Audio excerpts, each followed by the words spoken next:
Hello and welcome to Speaking Spirit, where we talk about all things spiritual.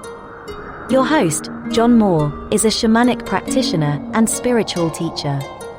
And now, here's John.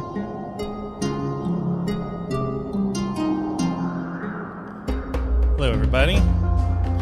It's been a little while since I've been able to record a podcast for you. I'm happy to do so.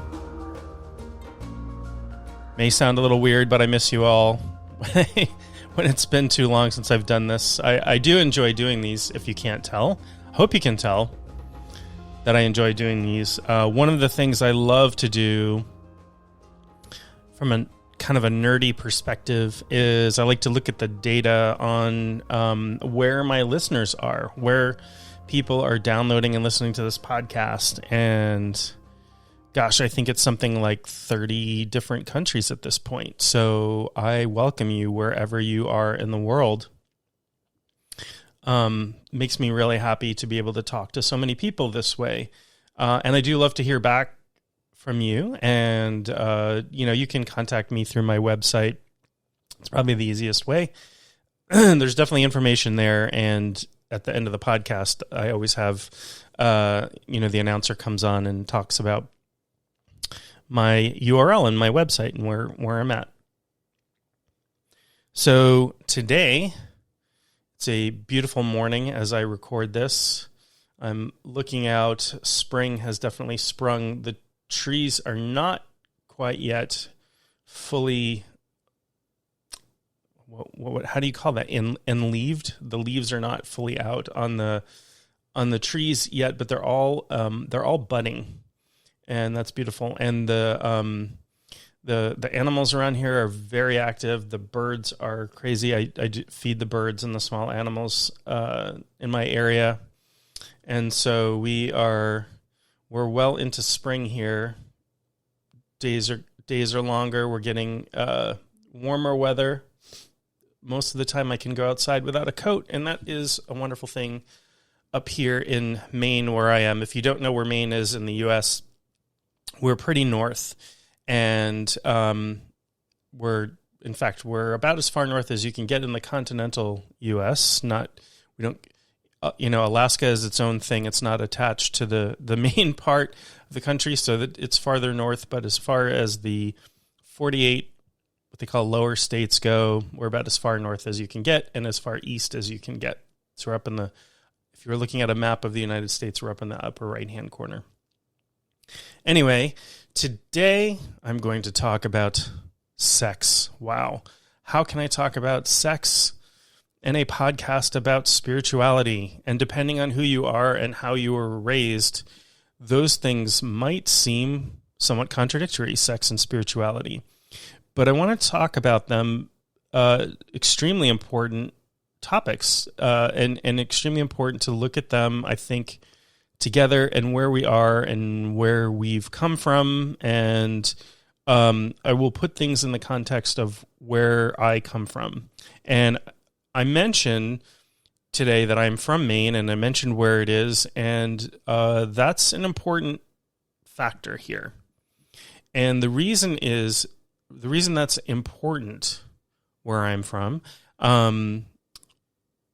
where I'm from isn't important, but it is in the context of this conversation, because I grew up in an area of the United States called New England, and New England is famous for being settled by Puritans, amongst many other people later on, but originally settled the European people that came over here. Many of them were puritanical. They were escaping religious prosecution from England, and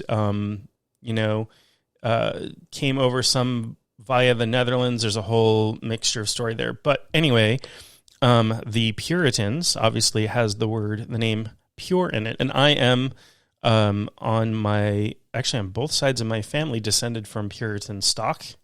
So my families have been here since the 1600s.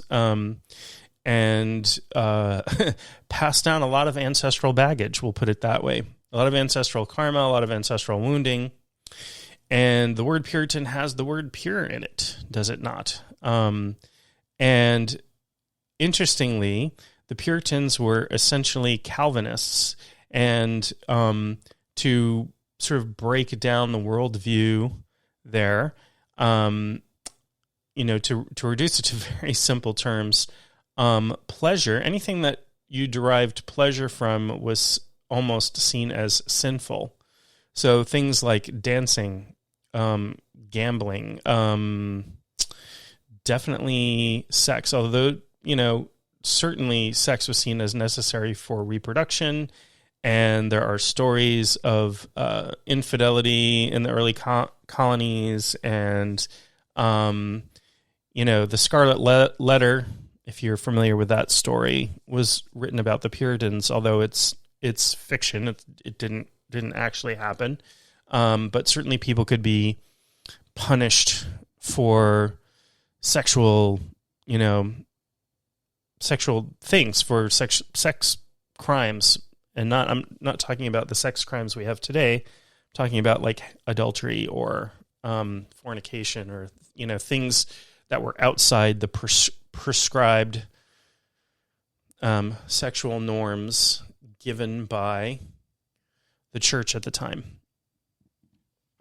And we certainly had, gave rise, all of this sort of religious fervor gave rise to the witch trials in Massachusetts. And, I did have an ancestor who was arrested as a witch, but survived by the time there's a whole long story about that, about how, somebody basically bought her freedom, I guess.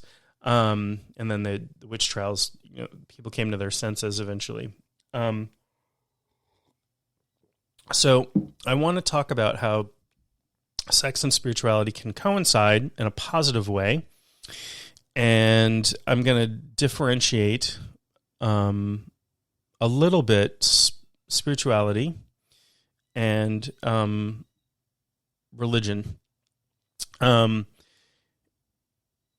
they can be the same thing. You may be a religious person, and one of the things about religion that may be different from spirituality for people who describe themselves as spiritual but not religious is that religion tends to place rules. There tends to be dogma, right? There tends to be an organization that puts certain rules in place, and you have to follow these rules, or there may be punishment. Or you may have to follow these rules to get the reward, whatever that is, right? So in Christianity, for example, you get to go to heaven if you follow the rules, or in some belief systems, you go to hell. You're punished for all eternity if you don't follow the rules. And those rules certainly can be applied to sex quite a bit, right? Lots and lots of rules about sex in the Bible. However, I do want to point out that there's a lot of interpretation, and you can see that the rules change throughout the years if you look at history.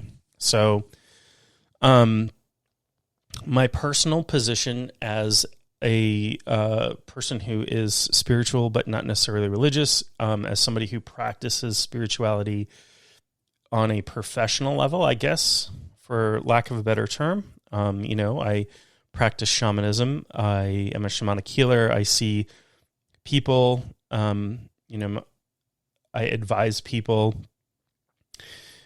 My personal position on sex is that any sexual activity between adults that is consensual is fine. And consent is the key.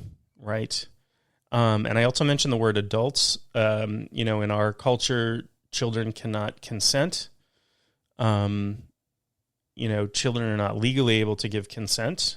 And, even if they agree to activity, technically doesn't matter. And the same thing for people who are, maybe mentally disabled or under the influence of certain substances. They're not, they're technically not able to give consent. So consent is key. Consensual activity is the key. Non-consensual activity is never okay. And that's really it for me. That's really where I draw the line. Other than that, any sexual activity is fine. It's totally fine. And in fact, many, one of the things I want to talk about today is how sex can be part of your spiritual practice and can deepen your spiritual practice and can enhance and can, bring joy to your spiritual practice. So, I'm not going to talk about the range of sexual activity because there are, that could be a series of podcasts in itself. But I do want to talk about it from a spiritual perspective. Most people, even in the West, were familiar with the things like Tantra and the Kama Sutra and the temple carvings in India depicting all these different sex acts, for example, right? Sexual positions, ways of raising energy. So there is at least one tradition where sex was seen as sacred, as a sacred act. But if you look, and you could do a little bit of research, even go to, I was looking earlier as I was getting ready for this podcast, I was looking through Wikipedia on the practice of sacred prostitution, for example, which exists in history all over the world. Almost every culture has this idea of sacred sex workers. And not all of them are female. There are male sex workers as well listed in some of these cultures. And it was considered a sacred act to have sex in a temple. Maybe, for example, a temple to Aphrodite, or, we see it in Sumer, we see it in Babylon, we see it in Asia, certainly lots of places in Asia. We see it in Mesoamerica. So there is something pre-Abrahamic religions, right? Before before Christianity, Islam, and Judaism sort of took over a lot of the planet, there is a tradition of sacred sexual activity. In fact, special temples sometimes built for that purpose.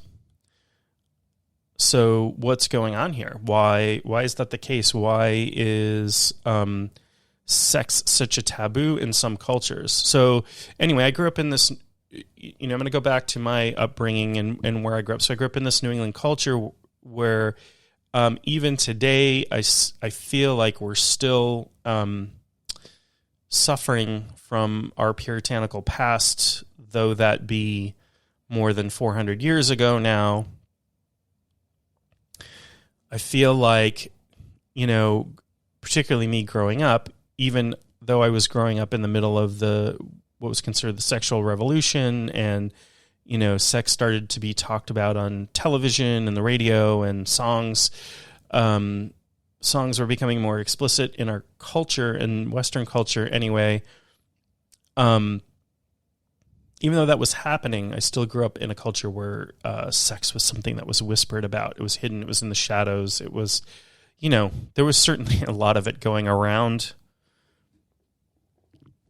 And again, this is what happens when something is seen as shameful, when something natural, something that can be beautiful, something that we all have the impulse for, is pushed into the shadows. It becomes a shadow activity. It becomes perverted. And I don't mean sexually perverted.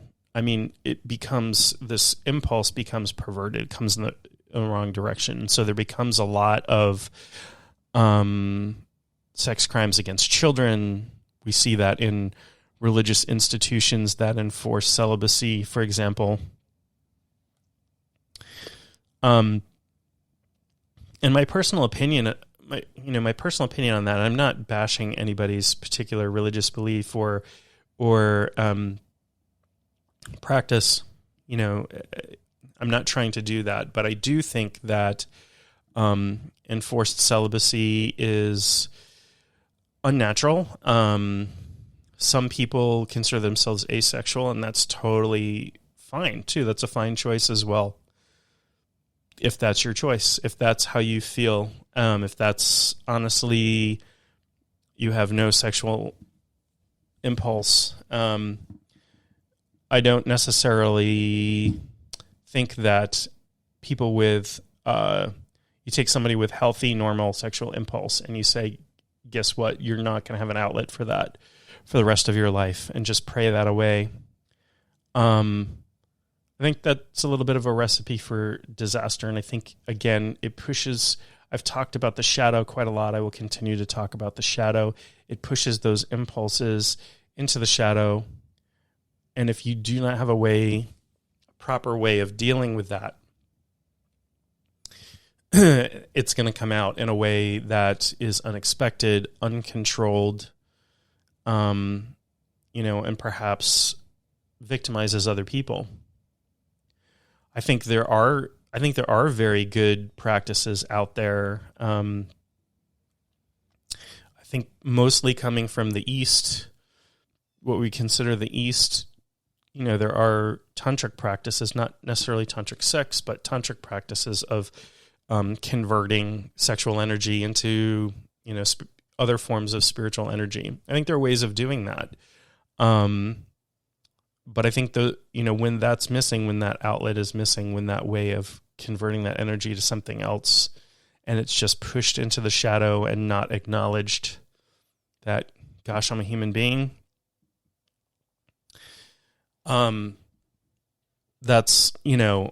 That's a recipe for disaster. And we've seen that. We've seen that with, perhaps millions of cases of child sexual abuse. Millions. That's mind-boggling to me. Absolutely crazy to me. And again, you go back to consent and adults, and children can't consent, and it's just not okay. So, and there's something definitely going on here. There's an elephant in the room that nobody wants to talk about. And that is, I think, forced celibacy or enforced celibacy. Nobody seems to be talking about that aspect of the clergy child sex abuse problem.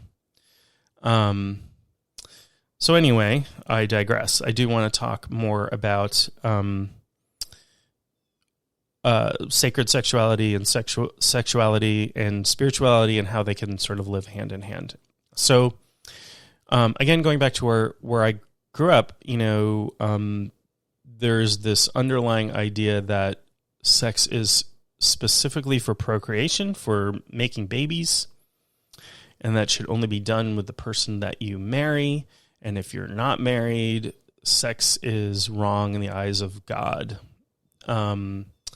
So, for the, most of human existence prior to organized religion, there was no marriage, right?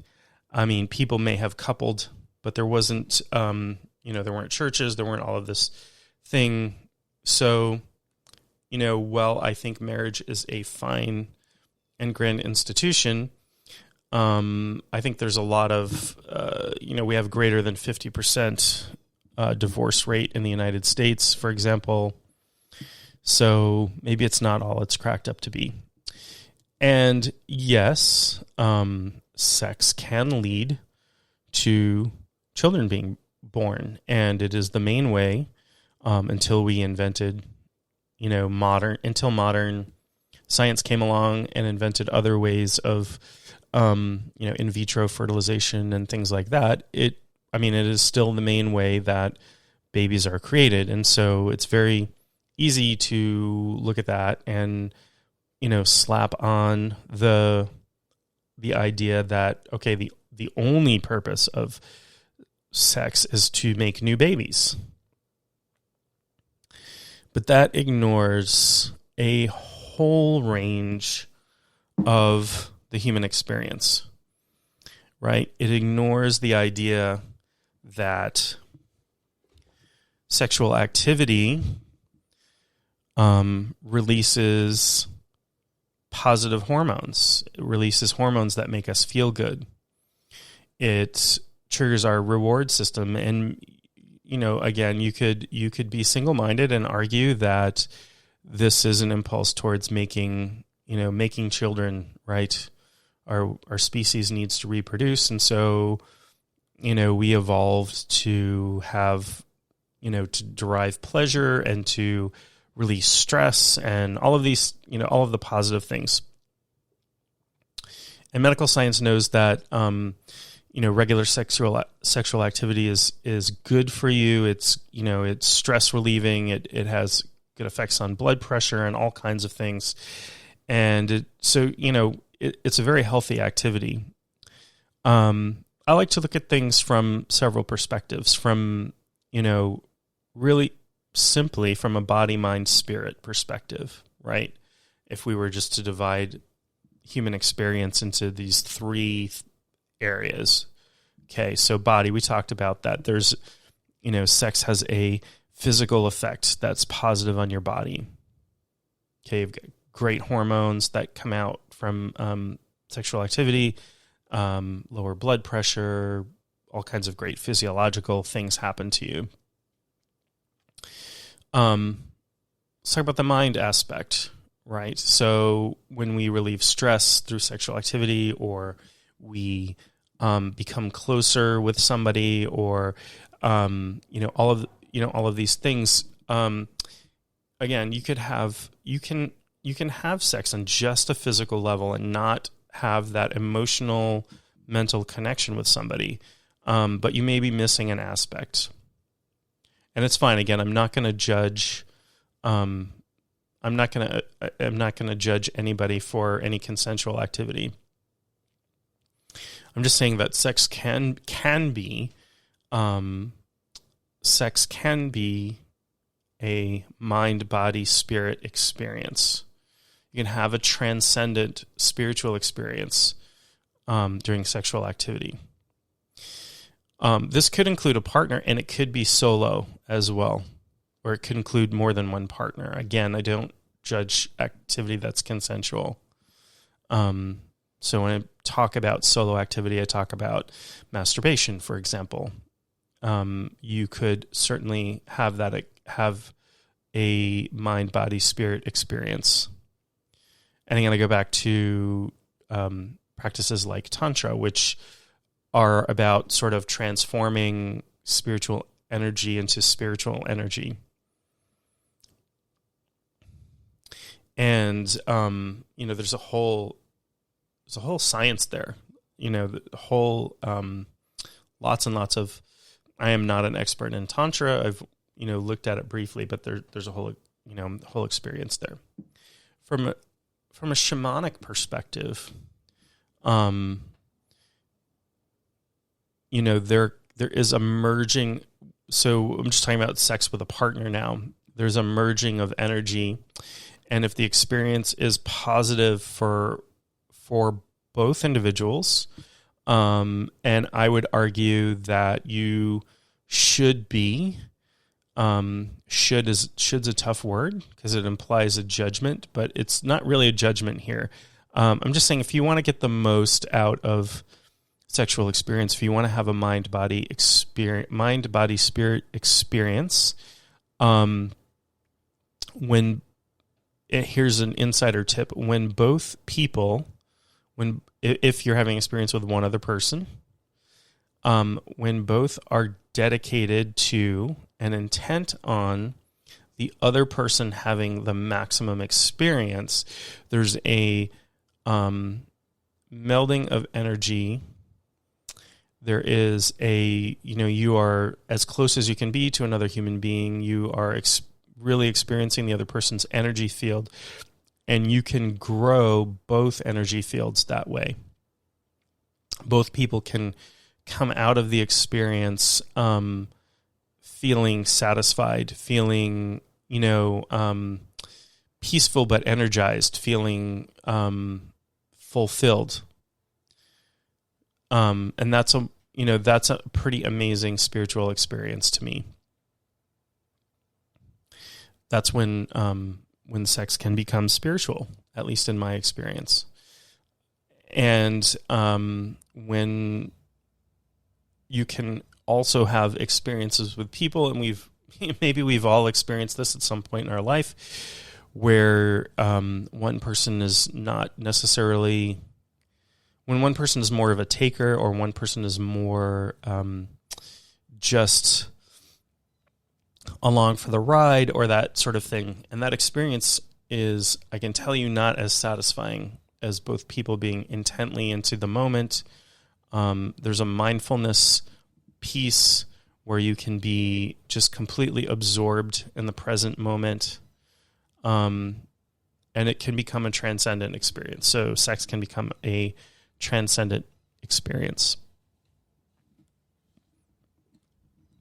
So let's talk about the concept of sex and sin for a moment, because there is no shortage of religious dogma that is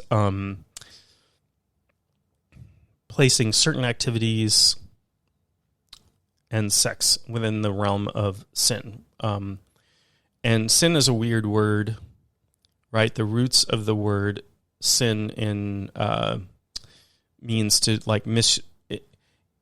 at one point it meant like to miss your mark, like an archer missing a target that they were shooting for. You kind of messed up. You kind of missed your mark. But also we have the word from a Western religion perspective, we have the word abomination creeping in a lot as well. This is an abomination. So you have offended God, right? You've done something that offends God. And again, I don't want to bash on anybody's personal beliefs, but one of the reasons why I consider myself spiritual but not religious is that I find it challenging to imagine an omnipotent, omnipresent, omniscient, loving God that is everywhere and everything that could be offended by something.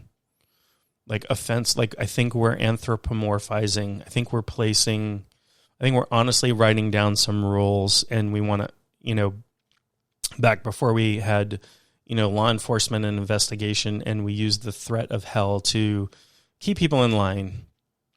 And that's really all I'll kind of say about that. And some of these rules, if you read the Bible and you read, all of the rules that were written down that are, practiced by some observant people, even today, many of them were made sense at the time, right? So prohibitions against pork and shellfish, for example, in the Bible, or in Leviticus anyway, back in the day, those were unsafe foods. Pork, you get trichinosis from, and shellfish, certainly could get bacterial infections from, and so those were health guidelines. And it made sense in the days before refrigeration. I almost said refrigeration, and and health inspections and all of those things, right? I think prohibitions against sexual activity were there were a couple of reasons for those in sort of most cultures' religious systems. I'm not just talking about the Abrahamic religions. One was that throughout history, sexually transmitted diseases were rampant, right? Throughout most of history, we didn't have a way of treating those. So, we can look at all sorts of, syphilis outbreaks throughout history and all kinds of stuff like that. So I think these things where, women had to be a virgin when they were married and that sort of thing, I think a lot of that actually was to control sexually transmitted diseases, one aspect. So there's a lot of talk about, there's a lot of description of,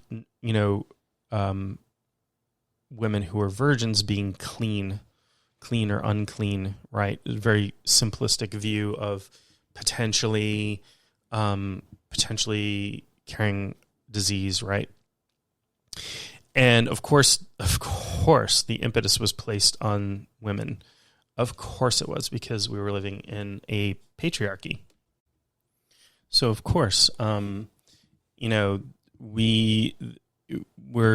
living in a patriarchy. We're living in a patriarchal system, meaning we have to put all this pressure on women and push women down and all of those things. So I think that was one reason. I think a second reason why sexual prohibitions in many religious systems came about was that marriage and children were a way of exchanging property and having sort of passing property down through from generation to generation, and property rights were frequently passed through males and all of this thing. And so if you had children out of wedlock, and it made decisions about where property went much more complicated, right? So I think that was a second reason. And I honestly think a third reason is that there were these temples where ecstatic sexual practice was performed, right? And that put a lot of power in the hands of women. It put a lot of power in males who were maybe practicing homosexuality. In these temples, there were temples where there were homosexual prostitutes. And prostitute's an interesting word. They may or may not have been paid. It might have just been a sacred service. I don't, there's a lot of debate about that still in academic circles. I haven't studied it academically, so I can't speak to that. So there's a lot of power there, a lot of spiritual power in sex, right? And in ecstatic states, there's a lot of power. And so there are a lot of prohibitions around that. There are a lot of powerful people wanting to maintain power. So you got to remember that patriarchal systems are a big pyramid scheme where you have very few people on top and a whole lot of people on the bottom.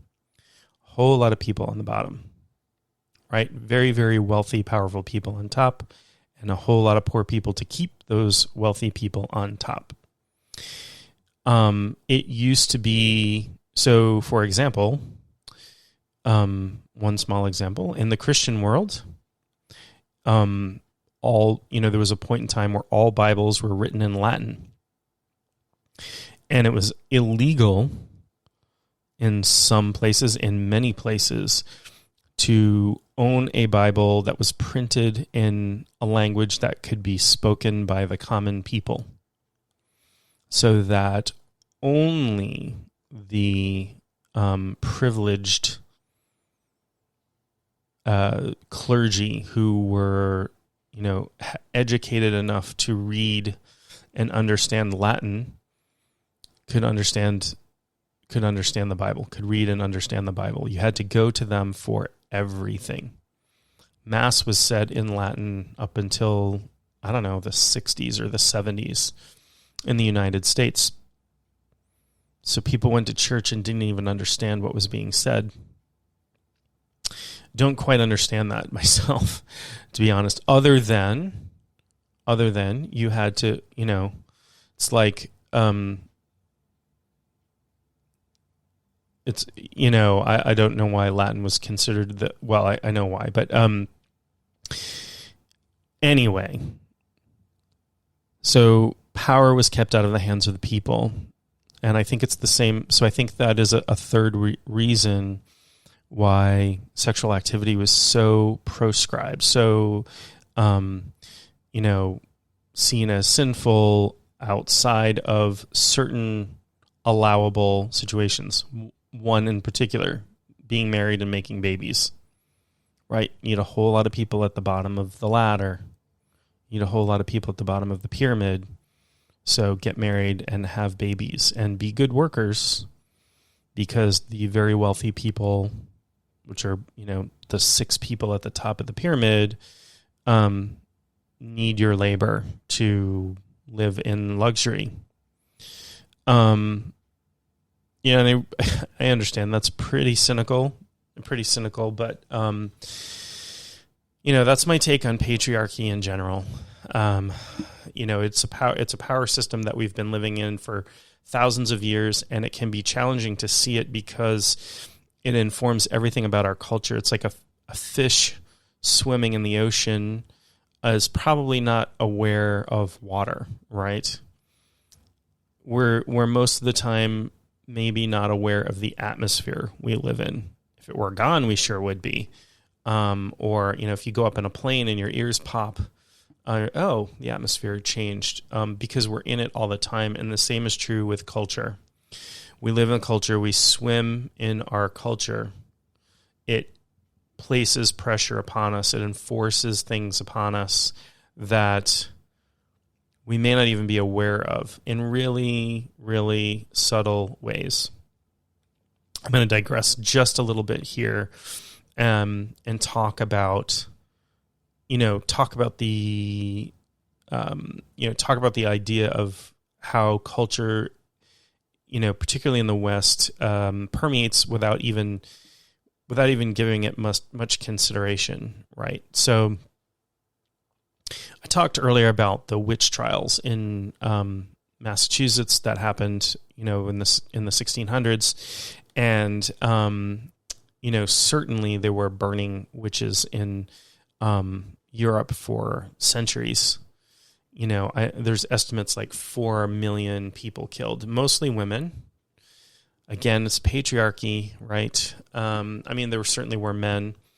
There were men that were killed during the witch trials in Salem, but it was predominantly women. And there's a lot of stories about why that occurred and the symbolism of that and all of that. I think it's probably incredibly safe to say that most of the people in the Western world who were murdered as witches were not actually practicing witchcraft.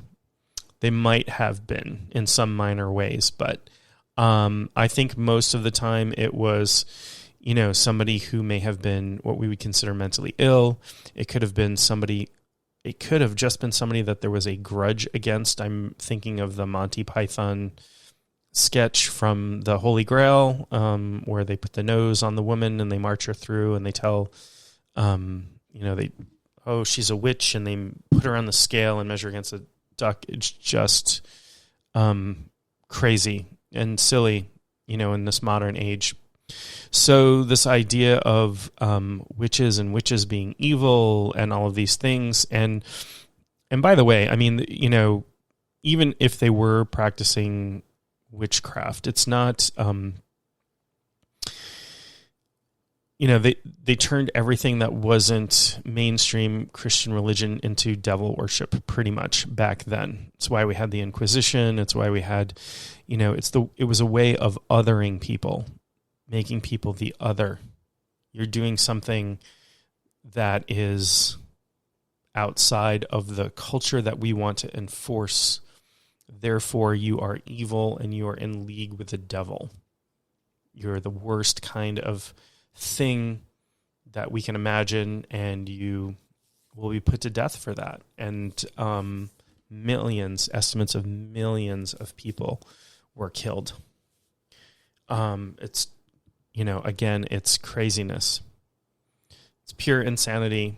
But so that culture permeates. We still have movies coming out in the United States where witches are the bad guys. And I realize that's changed a little bit, right? We have The Wizard of Oz back in the 30s, which had a good witch and a bad witch, right? Or a couple of bad witches and at least one good witch. We had, I'm thinking of the movie that came out a few years back called The Witch, and, which reinforced the whole Puritan idea of the witches in the woods eating babies and that sort of thing.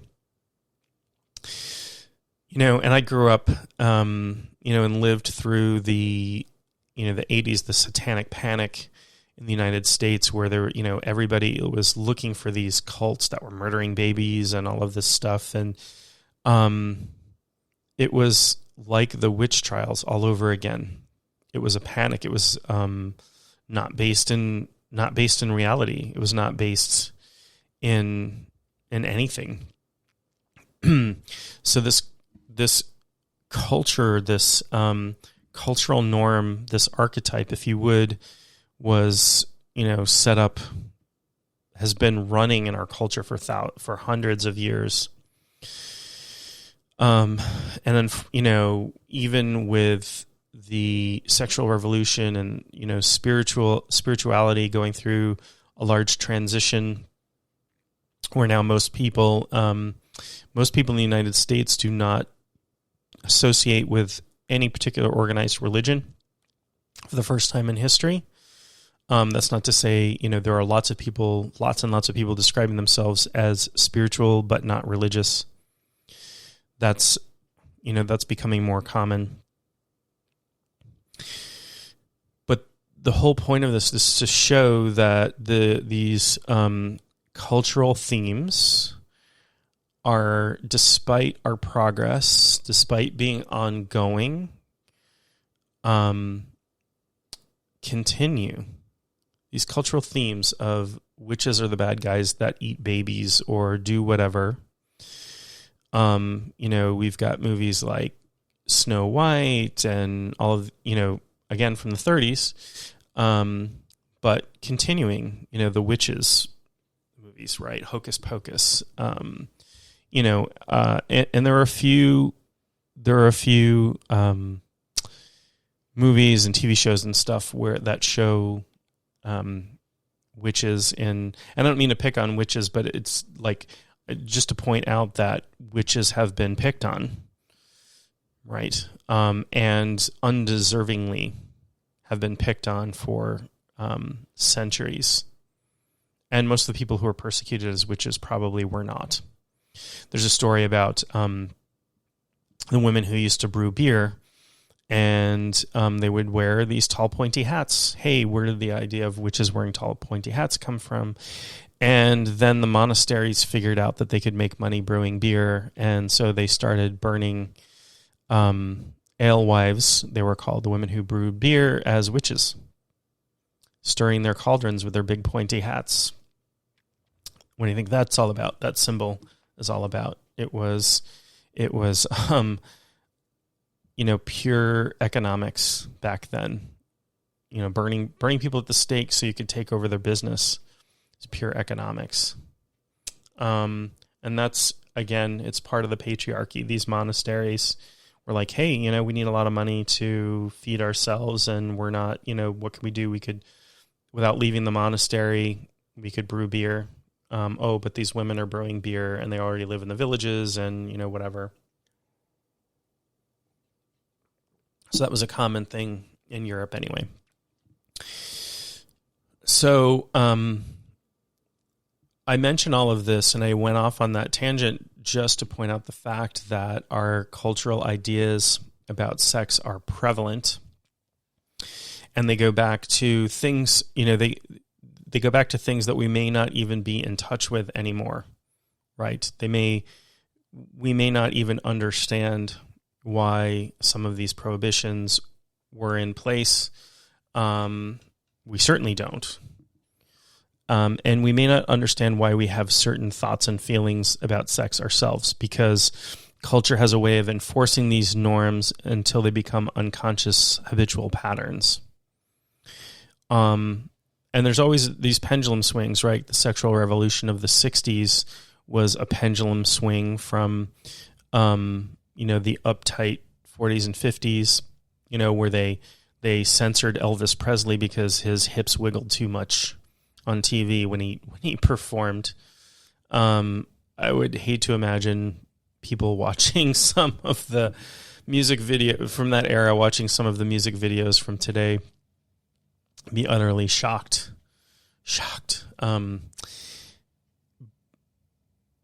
there can be these pendulum swings, right? And this is just about sexual norms and what's accepted in society. And every culture is different. Every, where you live might be very, if you're not listening to this from the United States, might be very, very different culturally. And so, it's important to at least understand that all of our behavior is informed by the culture that we live in, whether or not we buck that culture or we, uphold the cultural norms. It's hard to buck culture because being an outcast or seen as other is difficult. It makes life difficult, right? It's easier to do that today than it was years ago, because you can go online and find a community of people who are like you, right? If I were, growing up in the 1980s, where I spent a lot of my youth, and I started telling people I was practicing shamanism, they'd probably look at me cross-eyed. Most people wouldn't know what the word meant, that sort of thing. I don't think I knew what the word meant in the 1980s. So there you go. But nowadays there are large communities. So, again, I want to get back to, the topic of this particular podcast is, sex positive spirituality, and how can we be more sex positive? And, what I think is, how I think we can move in that direction is that we can look at sex start to look at sex as a positive thing, and start to apply our spiritual vision to that, right? And we can take a more positive stance and say, hey, you know what? We've got to speak in sex in hushed tones. Maybe we don't have to do that anymore. Maybe we can speak more openly about it. And from a spiritual perspective, we can look at it as generative, as positive, as having a mind, body, spirit effect on us as human beings, and as part of our path towards spiritual growth, towards enlightenment, towards divine expression. And how can we use sex as part of our practice, and use that as having a relationship with the divine that is, the core of all of us, our divine self, are in some circles called the holy guardian angel, right? As an expression of the divine, how does that inform our sex lives? And can we more identify with the divine when we're having sexual activity? How does our spirituality enhance rather than hinder our sex life, and vice versa? How does our sex life enhance our spirituality? And I don't want to be too prescriptive here, because if I did, then I would be guilty of what I'm kind of complaining about, if I'm complaining at all. But I just want to give you some pointers in how you might begin to think about sex positive spirituality. How we can embrace the concept that sex is not bad and evil and horrible, and to be spoken of in hushed tones, that it's as natural a part of the human experience as eating, drinking, and sleeping, that it can bring joy, that it can bring ecstasy, that it can bring, enlightenment, that it can bring us closer to our divine nature.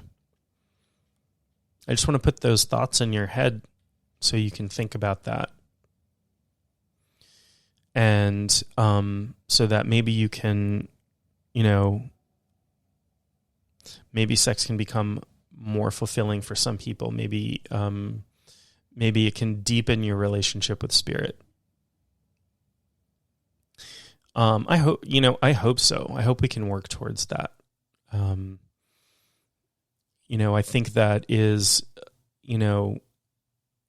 I think there is no, when we start to say things are bad or good or evil or, whatever, and we're placing a lot of judgment on, the many dimensions of human beings. I talk about this a lot, how, as a human being, you're incredibly complex. No human is simple. All beings are complex, but humans especially so. We have a body, mind, and spirit. We have free will.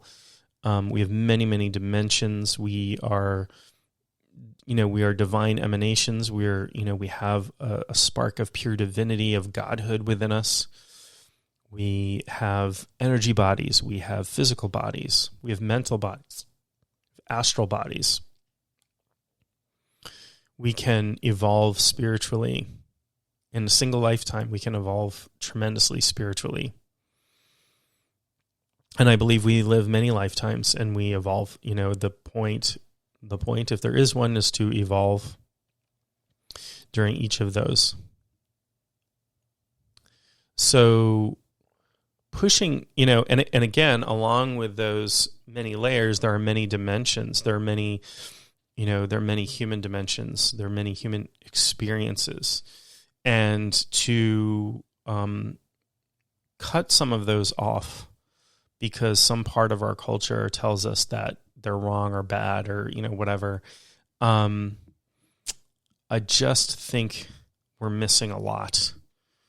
It's like chopping off a limb, right? It's like, it's like missing a hand or something. We're not living life in a fully human way. And again, this is I realize there are people out there who identify as asexual, and that is fine too. It's fine if it's your choice to do so. But that is that's a dimension that you're experiencing. It's a dimension of human experience that you're experiencing, and your experience is fine. I'm just talking about locking away part of human experience because somebody 400 years ago or 2,000 years ago or however long ago said X is bad. Don't eat shellfish. Don't,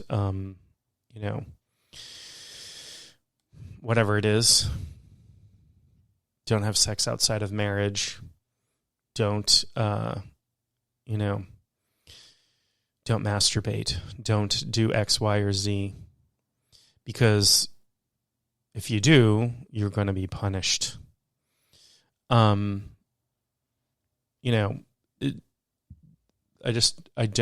don't buy into that personally.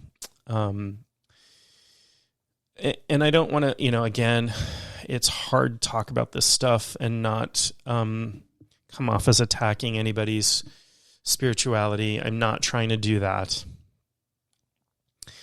I realize I may have, and I apologize. But I live in a world where I've experienced, again, growing up in a culture that comes from Puritanism, which was outdated when it existed 400 years ago. And I believe that has caused, personally, I believe that repression has caused a lot of problems over the years for people, for individuals, psychologically, socially, caused a whole lot of mess. Judgment and shame are not positive things. Shame is incredibly destructive. Incredibly destructive. Shame, the idea that we are broken, the idea that we are bad, the idea that we are not worthy of love or human compassion. That there's something wrong with us because we have normal human compulsions or any of those things. Shame is incredibly destructive. It's destructive to society. It's destructive to the individual. You can't have society without healthy You can't have a healthy society without healthy individuals, right?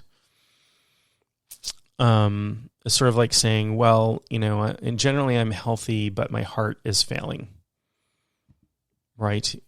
Then generally you aren't healthy,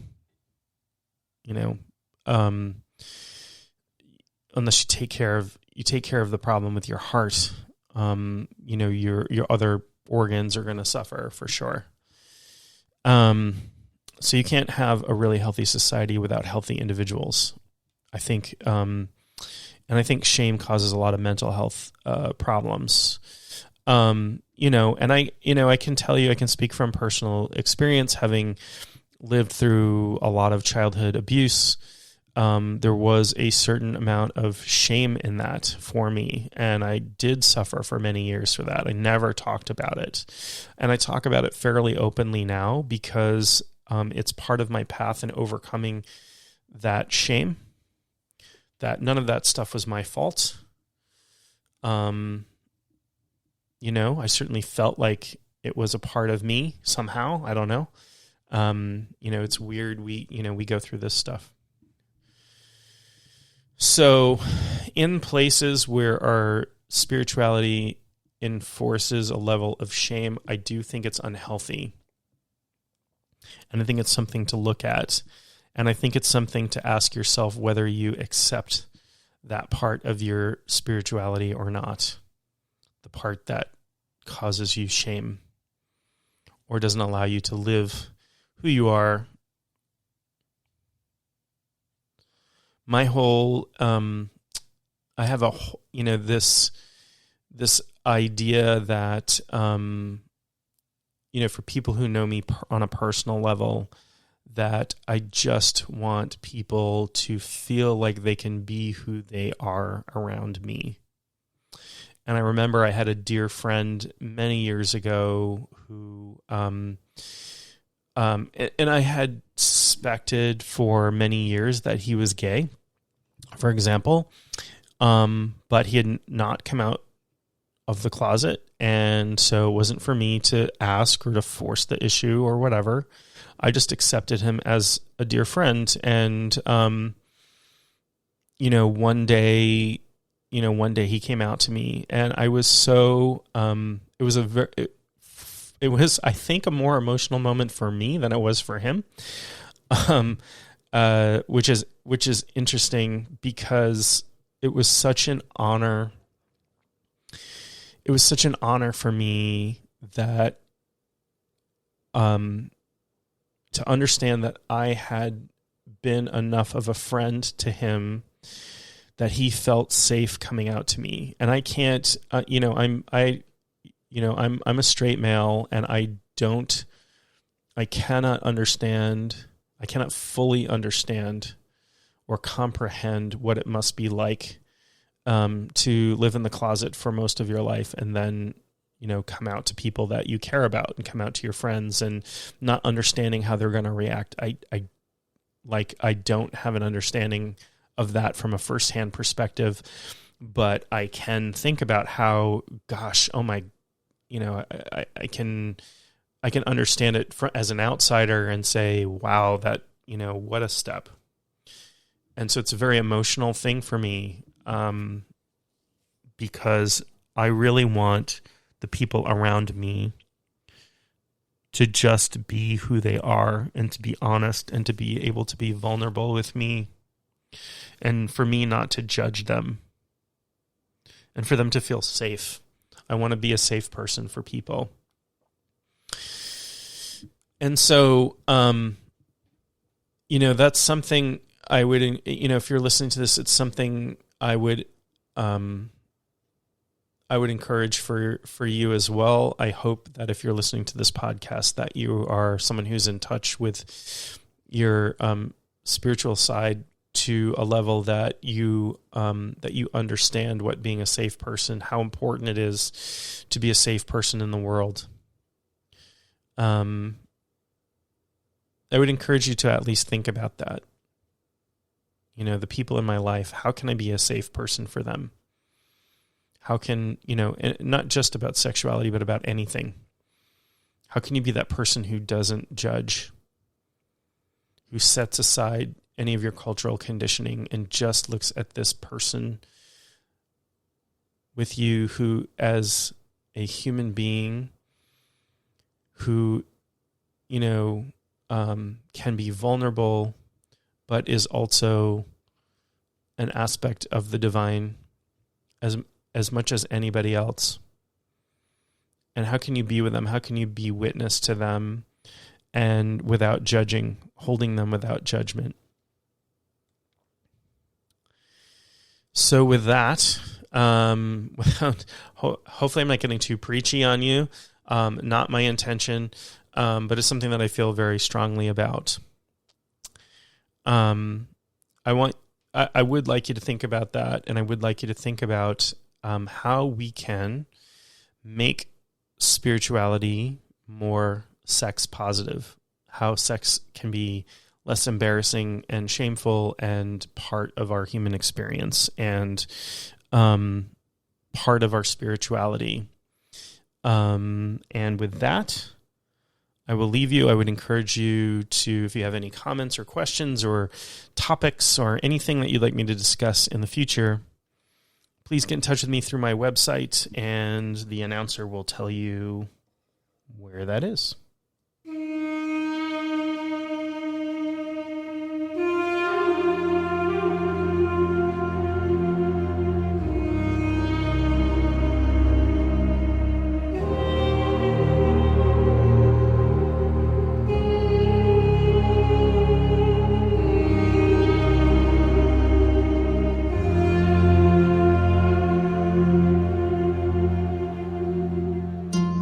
You have been listening to Speaking Spirit with your host, John Moore. For more info or to contact John, go to mainshaman.com. That's maineshaman.com.